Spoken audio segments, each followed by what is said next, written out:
আসসালামু আলাইকুম। আজকে মেয়েদের আমি বাসায় পিৎজা বানাই দিব। আসলে মেয়েদের উছিলায় আমিও খাবো। আমার পিৎজা অনেক ভালো লাগে। এখানে ময়দা দিলাম, চিনি দিলাম, আর এই চামচ দিয়ে 2 কাপ ময়দার জন্য একদম ভরে একটা চামচ ইস্ট দিয়ে দিলাম। এখানে একটু গুঁড়া দুধ,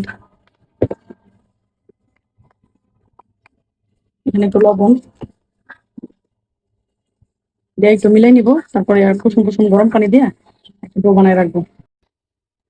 আমি ওভেনে দিব না, পিৎজার প্যানেও দিব না, এটা আমি ধোসা বানানোর জন্য কিনে নিয়ে আসছি। ওইটা ইনশাল্লাহ পিৎজাটা বসাবো। ওই যে বললাম আমরা খাদকের গোষ্ঠী, এর জন্য দেখেন এই যে পিৎজা অনেক বড় একটা রুটি বানায় নিছি। আমি চুলার ভিতরেই বানাবো ইনশাল্লাহ।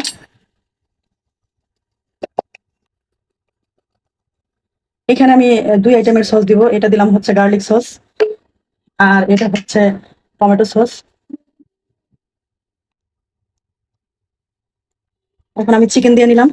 আমি একটু বেশি করে দিলাম, কারণ আমি তার বিক্রি করবো না। বিক্রি করলে 2 টুকরা দিতাম।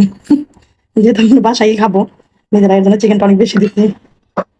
এখানে হচ্ছে একটু সবুজ ক্যাপসিকাম, মানে আমার ঘরে যা ছিল এগুলাই।